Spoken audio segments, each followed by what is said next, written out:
Sure. Yep. Good afternoon. This press conference is held by the School Discipline Subcommittee of NOAA's Criminal Justice and Mass Incarceration Task Force. My name is Linda Robinson. I belong to Lee Chapel AME Church, and I'm also the co-chair of NOAA's Criminal Justice and Mass Incarceration Task Force. Nashville Organized for Action and Hope, or NOAA, is a faith-based coalition that's multiracial and consists of 60 member groups, consisting of congregations, community organizations, and labor unions who work to give voice to those who traditionally feel as if they have no voice. Today in Nashville, many of us feel like we have no voice in shaping the future of our city. But we at NOAA know, and we want a future where we stop funneling young men and women of color directly from our public schools into jails and prisons on the school-to-prison pipeline. This is why NOAA exists, to build the power to make that change. Many of us from time to time feel as if we have no power, or in other words, we feel like we're powerless, but we're not. We are not powerless. When we know better, we can create the political will to then do better. That's why we're here today, to begin to change those things that we know need changing, but more important, those things that we know that we can change. Amen. Yes.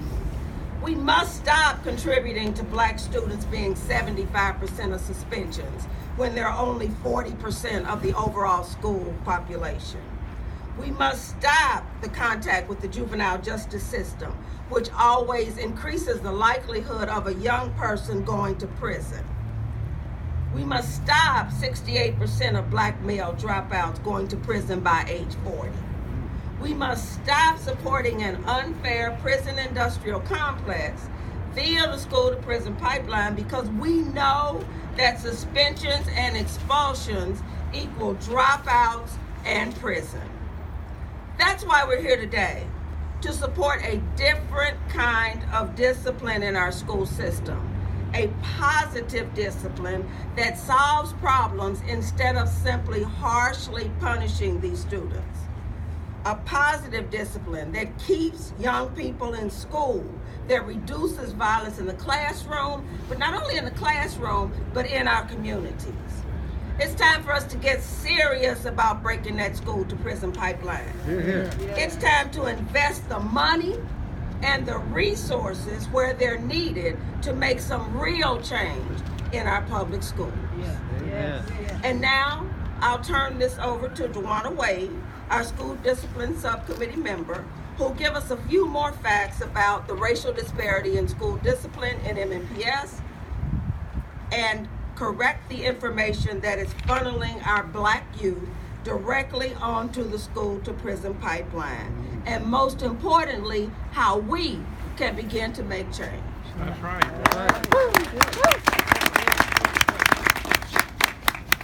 Good afternoon. I'm Towanna Wade. I am a member of Kairos Community AME Church and also a member of the subcommittee of the task force that is focused on this. We have a problem in Nashville. Let's just look at the numbers. In MNPS, on whose steps we stand today, during the 2016-2017 school year, African American students received twice, sometimes 3 times the number of office referrals and suspensions as compared to their white and Asian counterparts. Why do these numbers matter? You're going to hear again and again the words the school-to-prison pipeline. Don't be alarmed, because we want you to understand suspended students are twice as likely to drop out of school. This triples their chances of contact with the juvenile justice system. This contact leads to an increased risk of dropping out of school from 1 in 10 students to 1 in 4. Juvenile incarceration increases the likelihood of a young black man going to prison from a 1 in 10 chance to a 1 in 3 chance. Again, 68% of black male dropouts will go to prison by age 40. Suspensions plus juvenile justice equal dropouts and prison. This is the school-to-prison pipeline. MNPS has acknowledged that there are great challenges in this area. When looking at the 4 quadrants in MNPS, we find startling numbers. Of the four highest suspending schools in the Southwest quadrant, Black students are suspended 20% more than all other students. In the Southeast quadrant, Black students are suspended 20% more when compared with all students. The Northwest quadrant, just a tiny bit better. Black students are suspended 12% more than other students. In the Northeast quadrant, Black students are suspended 24% more than other students. Black students in all of those other quadrants, those who have disabilities, their suspension rates are sometimes twice that of Black students, making it almost 4 times as likely for their counterparts as well. Thankfully, MNPS continues to work collaboratively with NOAA and others to address this problem. We are all needed for this change. The ultimate goal is keeping students in school, in classrooms, and in the very place where they are able to stay on the path to a career rather than incarceration. It costs an average of $12,000 a year to educate a child. Nationally, $12,000 a year. Unfortunately, the state of Tennessee spends just under $9,000. To incarcerate a child, the average cost is $112,500. $112,500 to incarcerate a child annually. This egregious cost disparity cannot continue if we really care about our youth and their futures, as well as the economic viability of this state. We must ensure full support of social emotional learning and positive discipline practices in MNPS, because these practices have been proven to work in stopping the school to prison pipeline. Amen.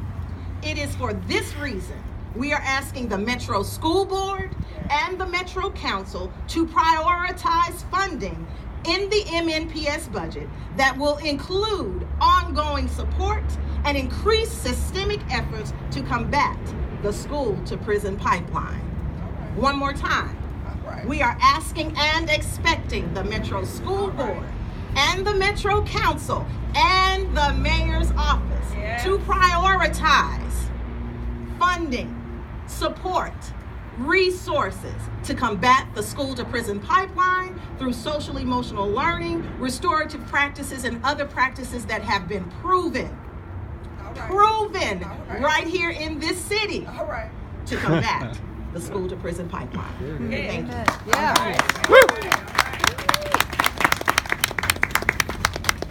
Hi, my name is Kevin Foster. I taught for 4 years at a Metro middle school where I saw these racial disparities in discipline occurring firsthand. And I hate to say this, but I have to. I perpetuated some of these inequalities myself, especially as a teacher early in my career. I had a classroom where students were significantly below grade level in reading, which is what I taught. They very often acted out in ways that were very difficult for me to manage, and I didn't understand why it was happening or what I could do about it. It was just an incredibly difficult experience. But I'm here with a hopeful message today, which is that it can change, and that we can get incredible results from the programs that we're talking about today. My school adopted restorative practice disciplinary model, and we created an SEL, or social emotional learning curriculum, that we taught every day in 20-minute advisory periods at my school. Now, we weren't totally successful in our efforts. This change is really difficult and it takes time, but where we were most successful, that happened where we had teachers with training. I want to highlight 3 aspects of that training that I think was really important for my development as a teacher, and that I would advocate for all teachers in Metro to receive. Number one, anyone who's been in the situation can see that it's obviously a problem, but like I said, I didn't understand why it was happening or what I could do about it. So the first training that was important to me was training in understanding the root causes of these issues, the effects of trauma and poverty on childhood development, implicit biases about race and class that we all have, systemic inequalities that are faced by the families in our district every day, both in school and out of school. I think we have to start here. Without building a consensus and a common understanding of the problems and the actual root causes of what we're facing, any solution that we propose just won't have buy-in from the people that actually have to put these things into practice. The second kind of training that was really important for me was what to actually do in these situations. I needed training in running classroom circles. That's a big part of restorative practices. In de-escalating students who are experiencing a crisis. And in honestly how to speak to kids in ways that empowered them and didn't embarrass or shame them when they were having a difficulty. Now, this stuff is really personal and really difficult. And frankly, it runs counter to a lot of broader cultural attitudes towards how we communicate with each other and frankly what justice is and how to make it happen. And for that reason, the third point I want to make is this training has to be ongoing. Support throughout the year for teachers. It can't be something that we do in the summer and then they see us again the next summer. So I believe that if we commit to training people about what the problem actually is, how to implement these programs successfully, and continue to support teachers throughout the year as they implement these policies, I believe that the transformational results will sustain our efforts because I've seen it work and it really is incredible, and that is why I'm here speaking to you today. I do want to introduce our next speaker. She is... She's doing incredible work in the juvenile court system, using a lot of the same principles, and is a huge partner in this work, and that's Judge Shila Callaway. All right. Woo! Good afternoon. I am Judge Shila Callaway. I also want to introduce to you all today Magistrate Jennifer Wade. Magistrate Wade is the director of the Metro Student Attendance Center. And together, the both of us, on a regular basis, daily, see the results of the school to prison pipeline. Amen. Whenever I have a child who the state is requesting to send to the adult system, 9 times out of 10, that child has an extensive record of suspensions from the school system. When you suspend a child from the school system, they go home. And a lot of times when they're home, they're unsupervised. And when they're unsupervised and they have time to think of things to do, if they don't have positive influences in their life, they tend to do negative things.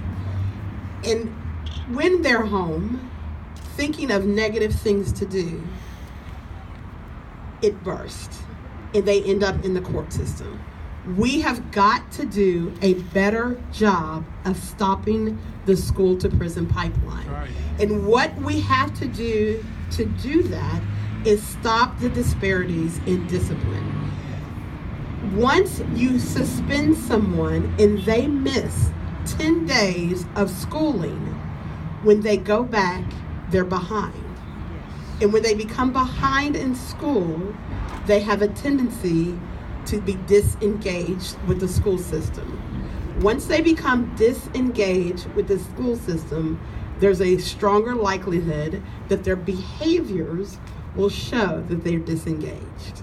And once the behavior starts showing, that's when the suspensions start all over again, and we end up in a very vicious cycle that lands that child in the prison system. I want to allow Magistrate Wade to say a few minutes about the cases and the things that she does at Metro Student Attendance Center. Thank you, Judge Callaway. I appreciate your leadership in the juvenile court, and I'm here today to speak for the children that we do see every day, every single day at the Metro Student Attendance Center. We work with youth that are coming through our doors, either in handcuffs, being picked up by a police officer, for loitering during school hours, or via a petition from the Metro schools for truancy. And I look into the eyes of children every day that are powerful, that have potential, that can be great assets to this community and to this world. And because they don't know it, and nobody at the school system has wrapped their arms around them at an early age, they are standing in front of me. And more than likely, they're standing in front of me, and unfortunately half of them are going to be standing in front of Judge Callaway for a very serious delinquent matter, and unfortunately some of them I have to see on TV because they've lost their life. And so I'm here today to remind everybody that's listening to this that our children have meaning in this world. Regardless of the attention that we've given them as a court, they have meaning, they have dreams, they have hopes and aspirations. If only we as a community can stop expelling them from school and show them a different way to help feed that energy that they have. We hope that Nashville will support us in this work.